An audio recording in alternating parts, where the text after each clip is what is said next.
لا حول ولا قوة إلا بالله العلي العظيم. أعوذ بالله من الشيطان اللعين الرجيم. بسم الله الرحمن الرحيم. رب اشرح لي صدري ويسر لي أمري واحلل عقدة من لساني يفقهوا قولي. الحمد لله الذي هدانا لهذا وما كنا لنهتدي لولا أن هدانا الله.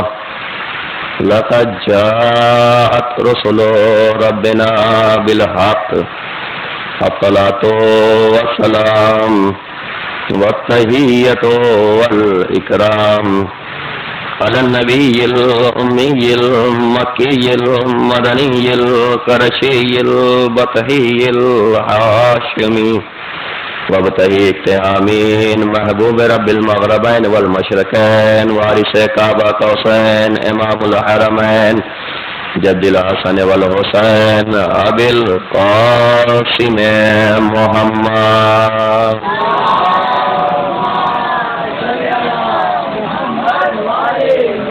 وآله الطيبين الطاهرين المعصومين المظلومين المنتجبين المنتخبين الذين أذهب الله عنهم الرجس وطهرهم تطهيرا.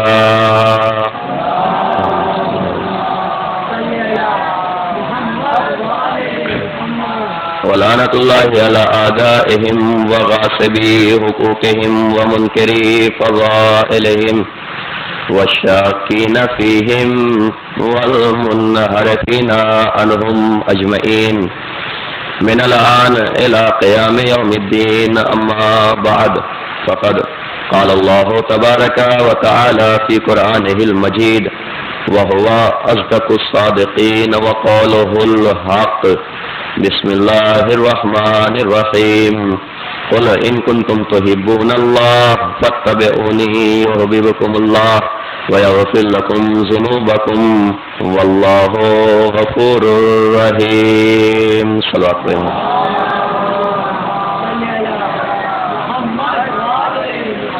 مل جل کر ایک بلند ترین صلوات پڑھیں محمد و آل محمد پر.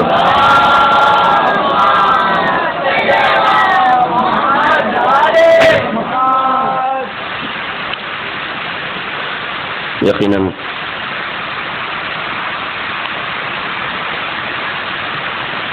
جب سے محرم کا شان نمودار ہوا ہے کائنات کے ہر گوشے سے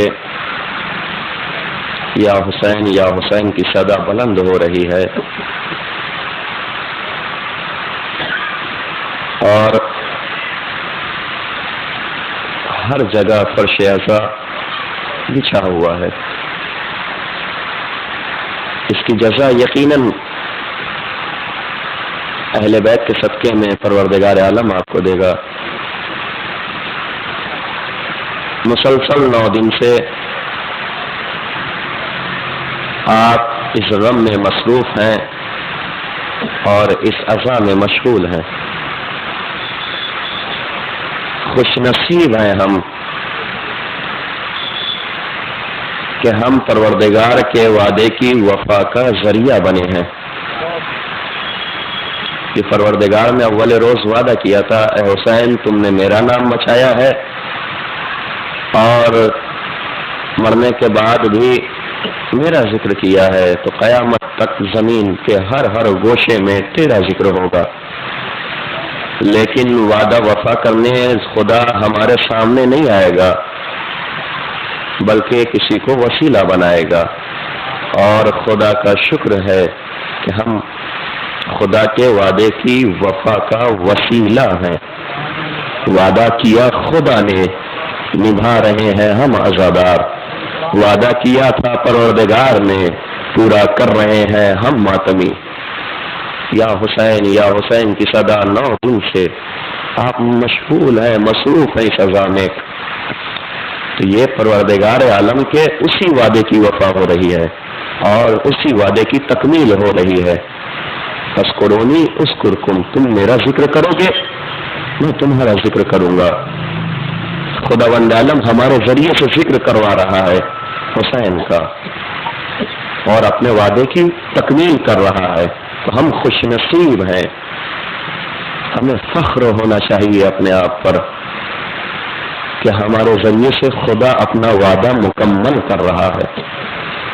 یقیناً عظمت کی چیز ہے، یقیناً فخر کا مقام ہے. یہ 9 دن سے آپ مسلسل اس سزا میں شامل ہیں، کبھی مجلس، کبھی جلوس، ماتم، گریا. اس کی جزا یقیناً بہت بڑی جزا ہے. اور میں نے کل بھی یہ جملہ دہرایا تھا، کل یا پرسوں ہم نے دہرایا تھا اور آج پھر دہراؤں گا اسے. اور ہمیشہ اسے دہرانا چاہیے کہ ہم اس عزا کی ہزاروں حصے کو بھی درک نہیں کر سکتے. جب دنیا سے چلے جائیں گے تب ہمیں پتہ چلے گا کیا مرتبہ ہے اس فرش کا. اس لیے کہ جہاں پر عرش کے رہنے والے آتے ہوں، جب مجلس عزا منعقد کی جاتی ہے تو فرشتے ہاتھوں کو جوڑ کے کہتے ہیں پروردگار اجازت دے دے ہمیں. خدا کی عبادت چھوڑ کے فرشتے آ جاتے ہیں فرش پر. تو یقیناً خوش نصیب ہیں ہم. پروردگار عالم نے اول روز نبیوں سے وعدہ لیا تھا. کیا؟ قرآن مجید میں یہ آیت موجود ہے جسے آیہ میثاق کہا جاتا ہے. کیا کہا تھا خدا نے؟ خدا نے رسولوں سے وعدہ کیا تھا. بسم اللہ الرحمن الرحیم. وَإِذْ أَخَذْنَا مِيثَاقَ النَّبِيِّينَ لَمَا آتَوْكُم مِّنَ الْكِتَابِ وَالْحِکْمَةِ. اے میرے حبیب، اے میرے رسول، اس وقت کو یاد کیجئے کہ جب پروردگار عالم نے نبیوں سے وعدہ لیا تھا. کیا وعدہ لیا تھا؟ کہ یہ جب زمین پر جائیں گے تو یہ تمہاری رسالت کی گواہی دیں گے. اپنے حبیب کی رسالت کی گواہی دے رہا ہے. تو نبیوں کو نبوت کس بنیاد پہ عطا کی گئی؟ کہ وہ آخری نبی کی نبوت کی گواہی دے، آخری رسول کی رسالت کی گواہی دے. اب مجھے انصاف سے بتائیے، اگر رسول نہ ہوتے تو کیا یہ نبی ہوتے؟ رسول موجود ہے تب یہ تمام انبیاء موجود ہیں. اگر رسول کو ہٹا لیا جائے درمیان سے تو ان انبیاء کا وجود نہ ہو. تو انبیاء کا وجود کس کے ذریعے سے؟ آخری رسول کے ذریعے سے. آخری رسول کی حفاظت کی ذمہ داری کس نے ادا کی؟ کہا مولا کائنات نے وعدہ کیا تھا کہ میں حفاظت کروں گا. اچھا، مولا کائنات نے وعدہ کیا کہ میں رسول کی حفاظت کروں گا. چلیے، اسے کس چیز میں کہا؟ اسلام پھیلانے میں، دین پھیلانے میں. دین پھیل گیا. دین اور اسلام پھیلانے میں رسول کی مدد کی مولا کائنات نے. دین جب پھیل چکا اس کی حفاظت کس نے کی؟ کہا حسین نے. کس نے؟ کہا نبی کے نواسے نے، علی کے لال نے دین کی حفاظت کی. اب ذرا آپ دیکھیں، کڑی سے کڑی ملائے. انبیاء کس کے؟ انبیاء کا وجود کس کی وجہ سے ہے؟ کہا رسول کی وجہ سے. رسول کی حفاظت کون کر رہا ہے؟ کہا علی کر رہے ہیں. کہا دین کس چیز میں؟ دین پھیلانے میں. دین کی حفاظت کس نے کی؟ حسین نے کی. ہمارا لاکھوں سلام ہو یہ زہرا بی بی زینب پر. تمام اسلام کی ذمہ داری لی حسین نے. حسین کے مقصد کی مدد کی ذمہ دار زینب کبریٰ. یہ فرش عزا پر جب آپ بیٹھے تو کم سے کم ایک سلام ضرور اس بی بی کو دیں اور اس بی بی کے نام ایک سلام ضرور بھیج دیں. کیوں؟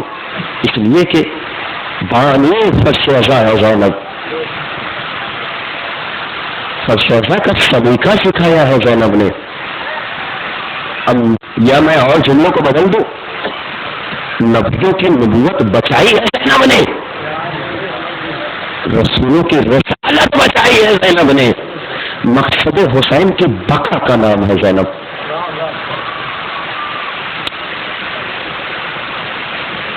حسین کون ہے؟ آپ زیارت وارثہ میں پڑھتے ہیں کون ہے حسین؟ کہا آدم کے علم کے وارث ہیں حسین، نوح کے تقوی کے وارث ہیں حسین، عیسیٰ کے زبد کے وارث ہیں حسین، نبیوں کی نبوت کے وارث ہیں حسین، نبیوں کی نبوت حسین نے بچائی ہے، رسولوں کی رسالت حسین نے بچائی ہے۔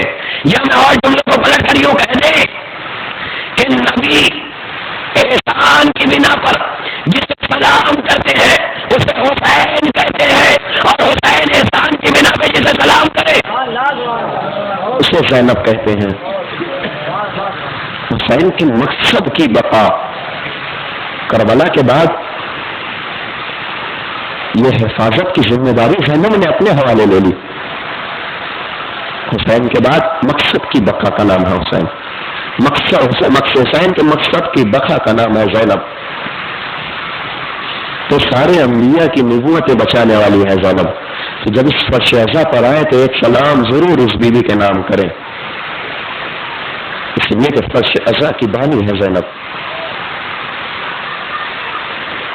آئیے گفتگو کا آغاز کیا جائے۔ مسلسل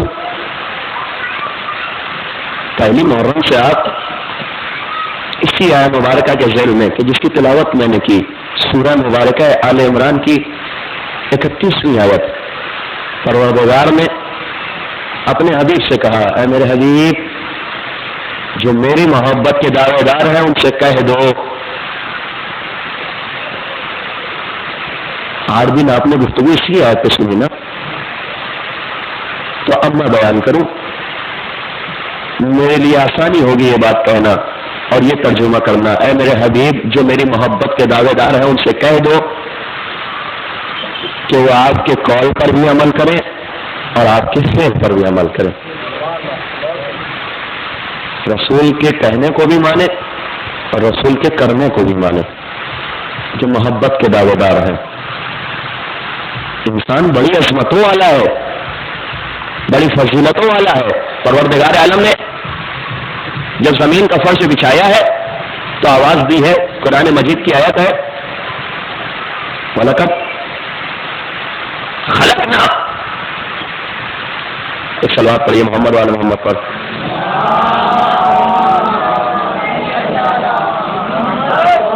انسان کے لیے پروردگار عالم نے فرمایا وَجَعَلْنَا لَكُمْ مَا فِي الْأَرْضِ جَمِيعًا، جو کچھ بھی زمین میں ہے اے حضرت انسان میں نے سب تمہارے لیے پیدا کیا ہے۔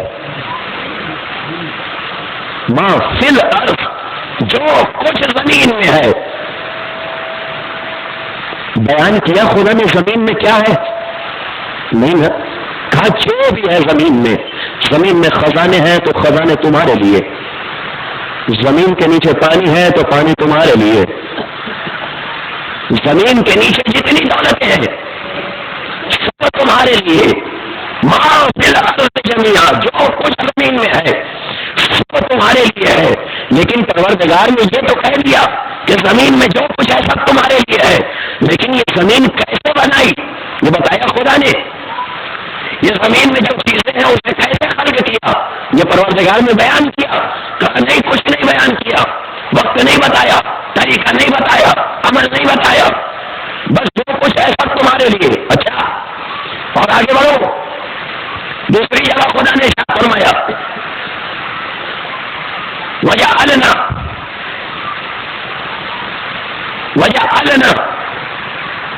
مَا فِي السَّمَاوَاتِ وَالْأَرْضِ، جو کچھ آسمان کے نیچے وہ سب بھی تمہارے لیے ہے۔ اچھا، طریقہ بتایا خدا نے آسمان کی خلقت کا؟ کہا نہیں، طریقہ نہیں بتایا۔ کیسے بنایا، کس کی مدد سے بنایا، کچھ بتایا خدا نے؟ کہا نہیں، کچھ بھی نہیں بتایا۔ آپ ایک سلوات پڑھتے ہی اور تھوڑا قریب آ جائیں تو آنے والوں کو زحمت نہ ہو۔ ایک بلند ترین سلوات پڑھیں مل جل کر۔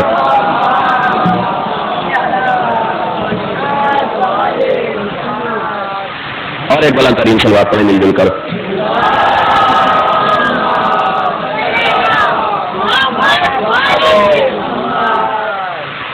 تو پروردگار عالم نے زمین بنائی، جو کچھ زمین میں ہے سب انسانوں کے لیے بنایا، لیکن کیسے بنایا یہ پروردگار عالم نے بیان نہیں کیا.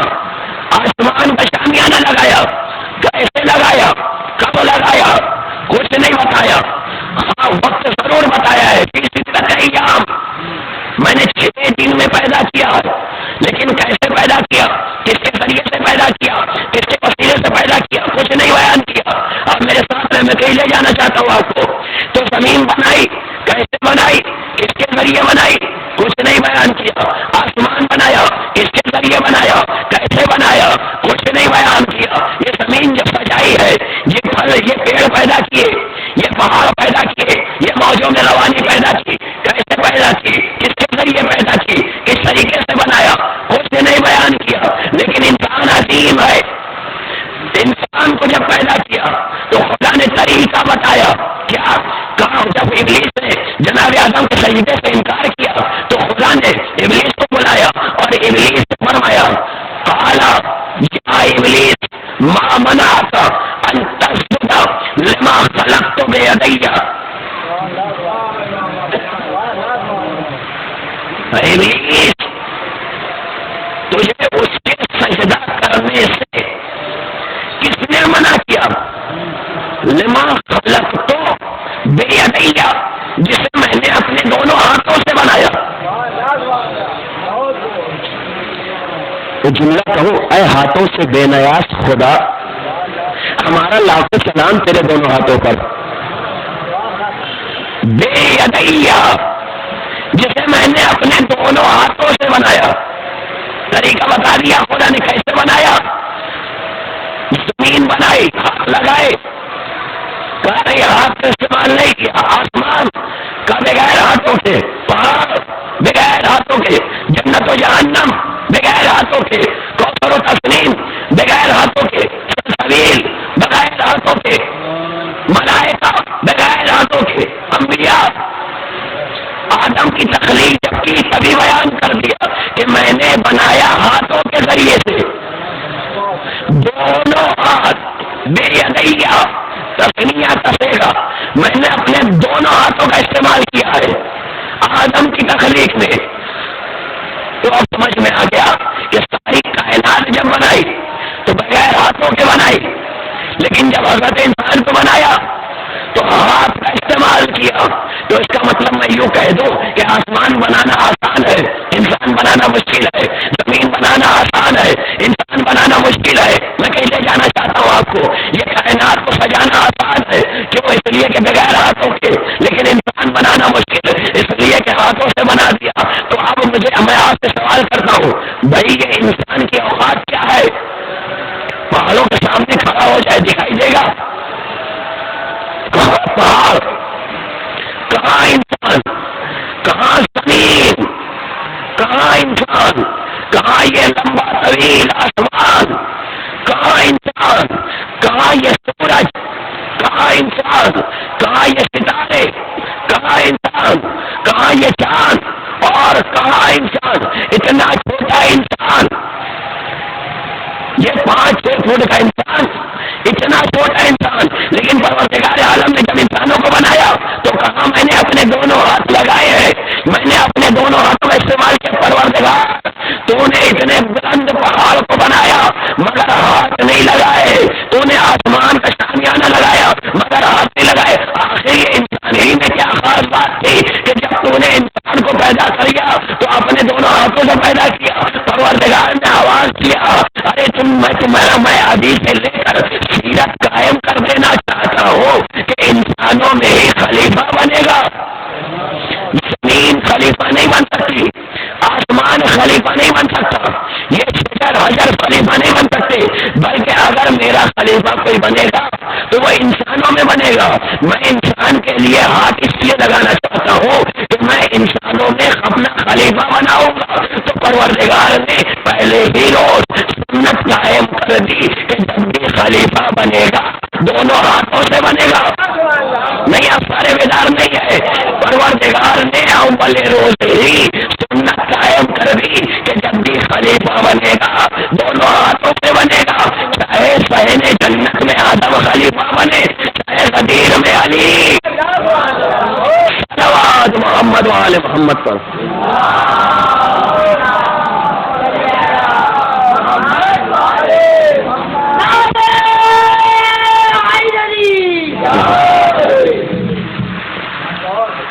تو پروردگار نے سنت قائم کر دی،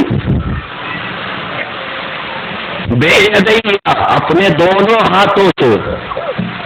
تو خلیفہ تو وہی ہوگا کہ جو دونوں ہاتھوں سے بنے،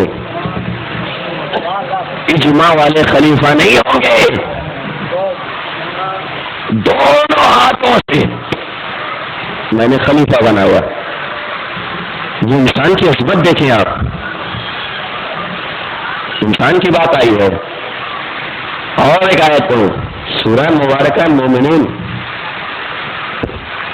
اس کی 12ویں 13ویں اور 14ویں آیت، ارشاد خداوندی ہو رہا ہے، بسم اللہ الرحمن الرحیم، لقد خلقنا الانسان من سلالۃ من طین وجعلناہ نطفۃ فی قرار مکین وخلقنا النطفۃ علقۃ وخلقنا العلقۃ مضغۃ وخلقنا المضغۃ عظاما وكسونا العظام لحما ثم انشأناه خلقا آخر فتبارك الله احسن الخالقين۔ انسان کی تخلیق بتا رہا ہے خدا نے انسانوں کو پہلے مٹی سے خلق کیا، من سلالۃ من طین، پھر ثم جعلناه نطفۃ فی قرار مکین، پھر مٹی سے نطفہ بنایا، ثم خلقنا النطفۃ مضغۃ وخلقنا المضغۃ علقۃ وخلقنا العلقۃ عظاما۔ ترتیب بتا رہا ہے خدا کس طریقے سے انسان کی خلقت ہوئی ہے۔ نطفے سے گوشت کا لطفہ بنا،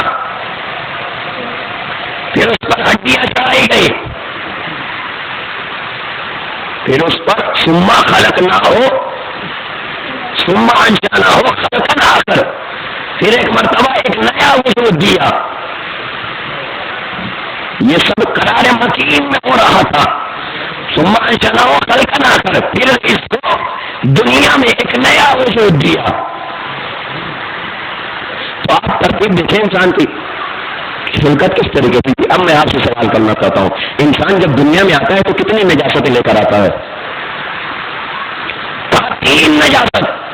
نہیں، میں موضوع سے الگ نہیں ہوں، محب کو جانے اور محبوب جانے۔ آپ انسان کی خلقت کے لیے خدا نے طریقہ بتا دیا۔ پھر دنیا میں آیا کتنی نجاستیں لے کر؟ کہا 3 نجاستیں۔ کون کون سی؟ کہا دنیا میں آیا خود نجس، پھر ماں نجس، پھر کہا جس جگہ پیدا ہو وہ جگہ بھی نجس۔ کتنی نجاستیں لے کر آ رہا ہے انسان؟ 3 نجاستیں لے کر آ رہا ہے۔ خود نجس، ماں نجس، جس جگہ پیدا ہوا وہ جگہ نجس، 3 نجاستیں لے کر آ رہا ہے۔ لیکن یہ کون انسان ہے؟ کہا یہ ہمارے اور آپ کی خلقت ہے، یہ خدا کے محبوب بندوں کی خلقت نہیں ہے۔ اگر ان کی بھی خلقت ہماری طرح ہو جائے گی تو پھر ان میں اور ہم میں فرق کیا ہو جائے گا؟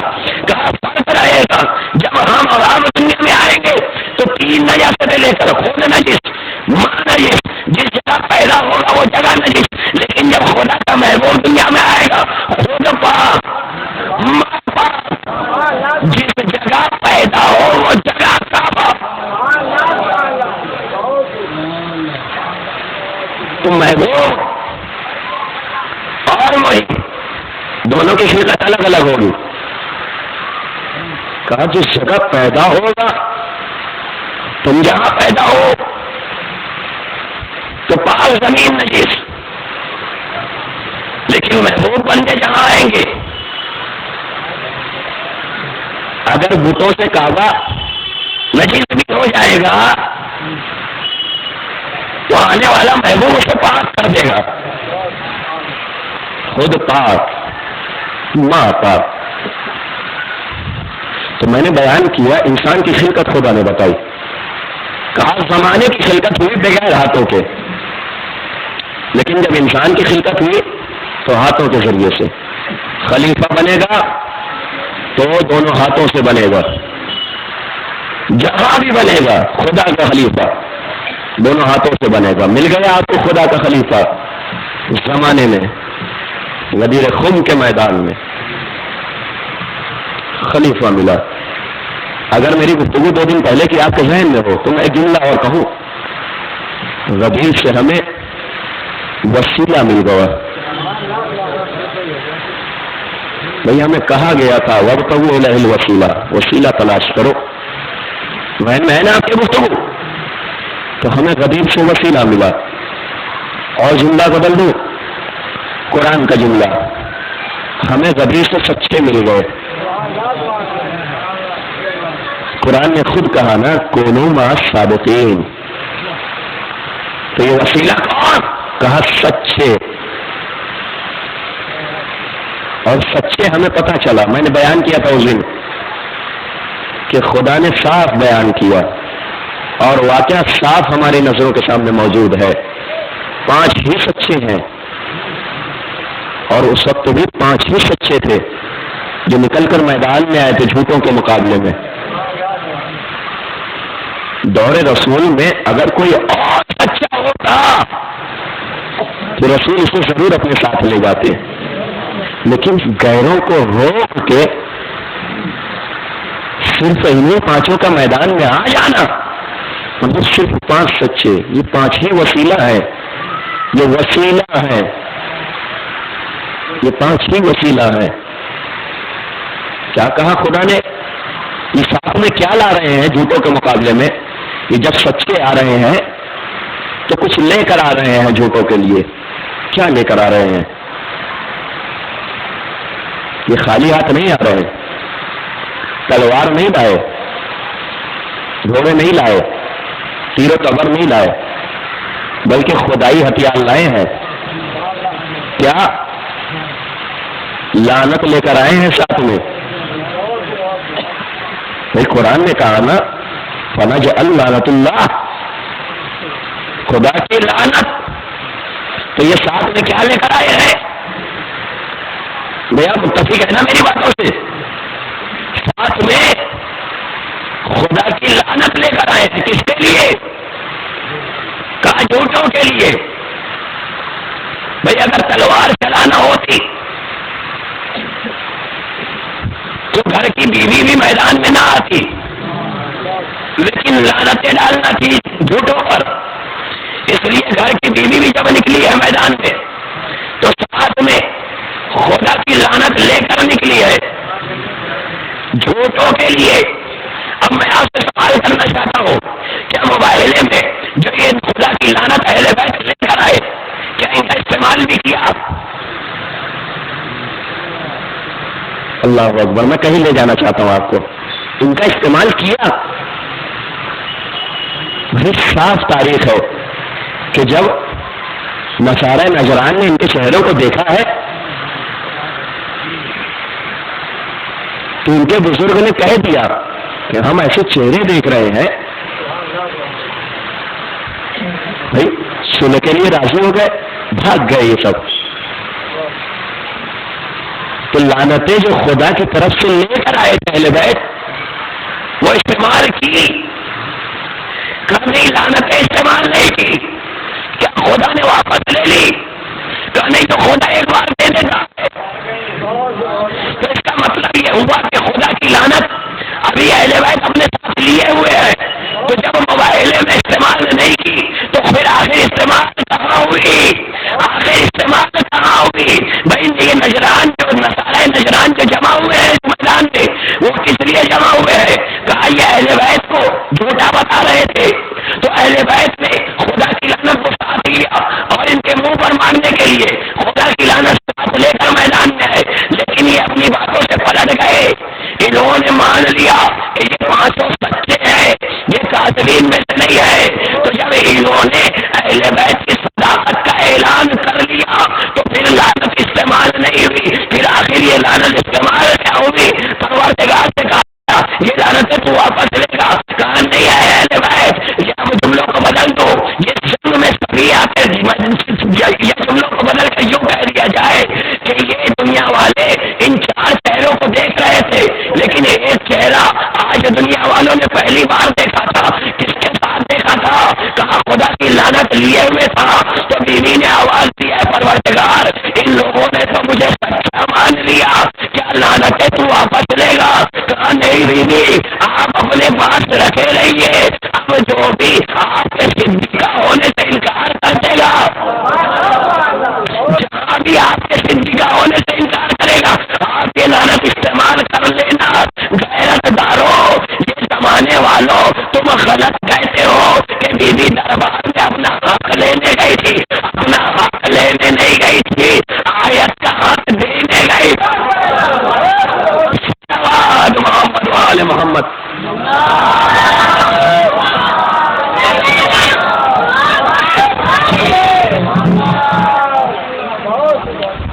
بیوی اپنے حق کے لیے نہیں گئی تھی، آیت کا حق باقی تھا. ان لوگوں نے تو صدیقہ مان لیا، جس نے انکار کیا وہاں لعنت استعمال کی گئی. یہی مباہلے کی لعنت بچی ہوئی تھی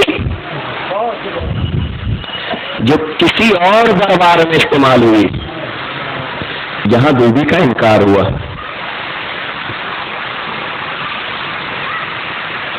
خدا کی لعنت. بیوی کیا ساتھ لے کر گئی تھی؟ خدا کی لعنت اپنے ساتھ لیے ہوئے تھے. جس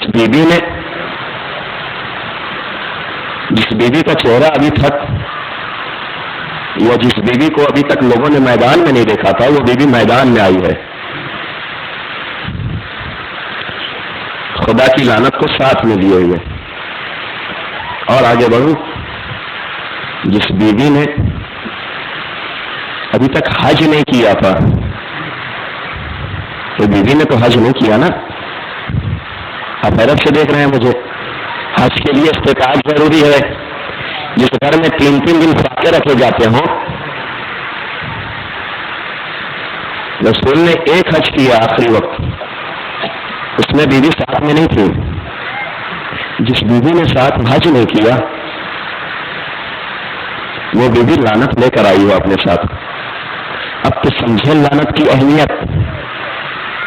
یہ جو وار ہے بیوی کا وار ہے.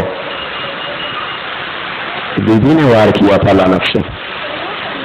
یقیناً ہم بھی اسی وار کو استعمال کرتے ہیں اور قرآن نے بھی اسی کو استعمال کیا. لعنت اللہ علی الکاذبین. کیسے کیسے لوگ تھے زمانے میں. بیوی صدیقہ طاہرہ اپنا حق مانگ رہی ہے، صاف انکار کیا جا رہا ہے.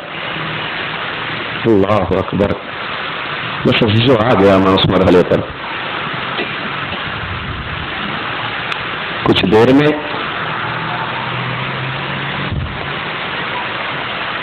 اس رات کا آغاز ہوگا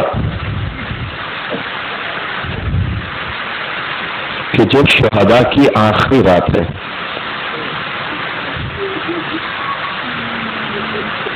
آج میں آپ سے نہیں کہوں گا کہ گریا کرو. آج میں آپ سے نہیں کہوں گا کہ اشک بہاؤ. آج مشاہد پڑھنے کی کیا ضرورت میرے عزیزوں.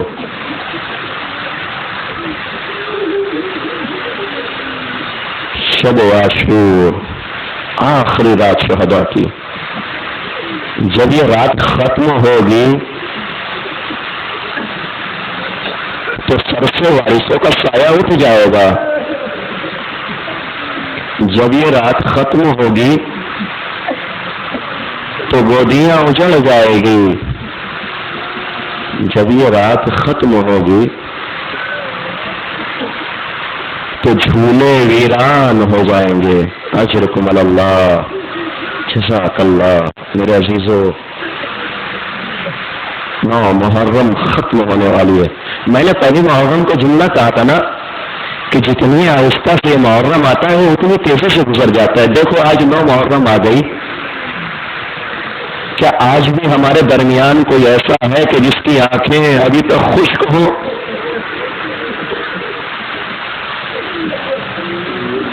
تو آج میں اس چشماہے کا مصائب پڑھنے جا رہا ہوں کہ جس کی تاریخ پڑھ کے اپنے نہیں غیروں نے آنسو بہائے ہیں. کیا خطا کی تھی اس 6 مہینے کے بچے نے، کیا خطا تھی اس چشماہے کی. اللہ اکبر. مدینے سے جب قافلہ رخصت ہونے لگا تو جناب صغرا نے آخری بار علی اصغر کو اپنے ہاتھوں میں لیا تھا اور ہر بیوی نے آزمایا، مگر صغرا کی آغوش علی اصغر چھوڑنے کے لیے تیار نہیں ہوئے تھے. لیکن جب امام حسین نے آ کر کانوں میں کچھ کہا کہ میرے لال،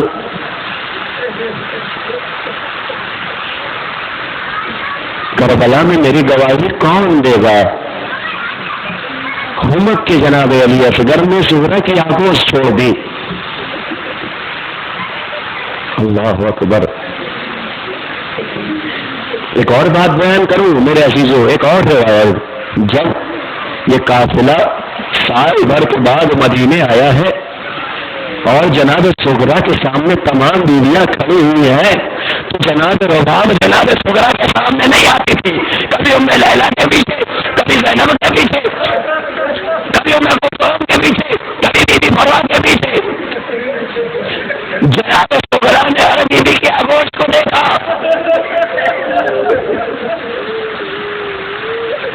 رباب کی آغوش کی طرف نگاہ پڑی.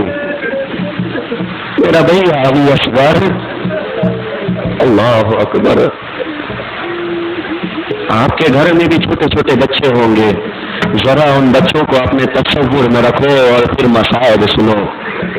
اے میری ماں بہنوں، تمہاری گودیاں ہمیشہ علی اصغر کے صدقے میں آباد رہیں. اپنی گودی کے بچوں کو ذرا اپنے زمین پر اپنے سامنے رکھو اور پھر مصائب سنو. شب عاشور شروع ہونے والی ہے میرے عزیزوں. یہی وہ رات ہے کہ جس میں جناب سکینہ بار بار جناب علی اصغر کے گہوارے کے قریب آتے تھے، اپنے بھائی کی حالت دیکھتی تھی، بے چین ہو جاتی تھی. رات کا کئی حصہ جب گزر چکا، اب علی اصغر کی حالت سنیں گے آپ.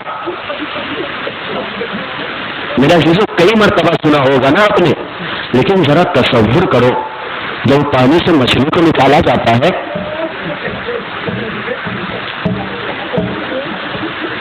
یہی حالت علی اصغر کی تھی. سوکھے سوکھے ہونٹ کبھی کھلتے تھے. اللہ اکبر. جناب سکینہ نے اپنے بھائی کی حالت دیکھی. کیا کیا جناب سکینہ نے سنیں گے؟ چھوٹے چھوٹے بچوں کو جمع کیا اور جمع کر کے ہر بیوی کے خیمے میں جاتی تھی اور ہر بیوی کے خیمے میں جانے کے بعد ہاتھوں کو جوڑ کے کہتی تھی، اے بیویوں، اگر چند کترایا ہو تو دے دو، اگر پانی نہ مل سکا تو میرا بھائی علی اصغر.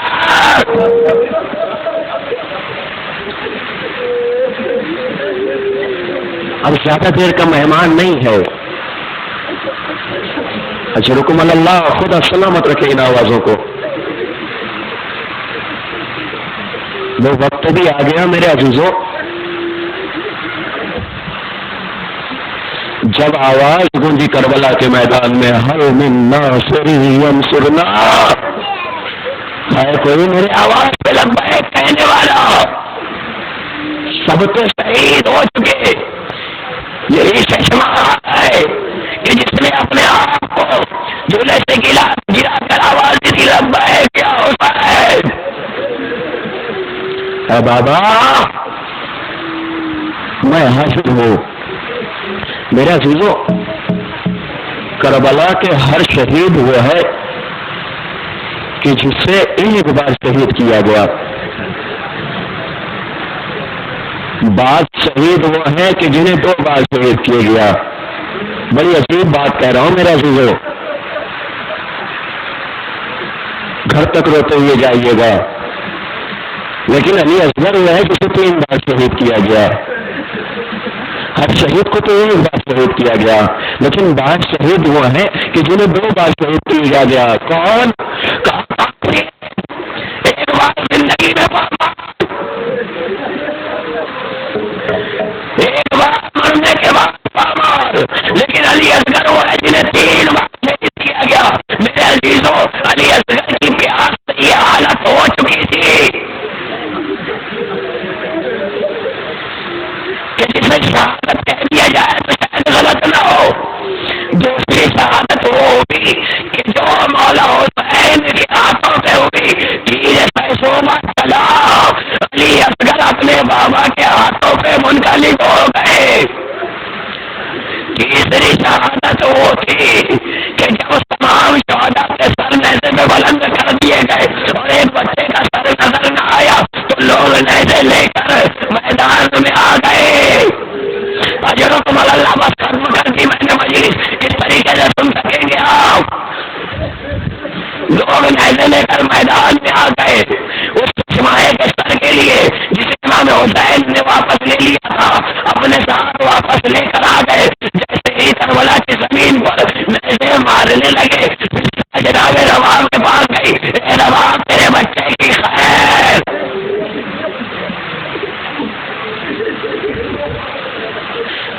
ارے تیرے چشمائے کو تعلیم ڈھونڈ رہے ہیں، نیزے مارے گئے۔ جناب رباب تیرے خیمہ پہ آ کر یہ منظر دیکھ رہی تھی، خدا کسی ماں کو وہ منظر نہ دکھائے جو جناب رباب نے دیکھا۔ دل صاحب تو میں جملہ بیان کروں، جناب رباب تیرے خیمہ پہ کھڑے ہو کے منظر دیکھ رہی تھی، ایک ظالم نے جو نیزہ مارا، اب جو نیزہ زمین سے باہر آیا تو نیزے کے ساتھ 6 مہینے کا بدن بھی الٹ کے باہر آ گیا۔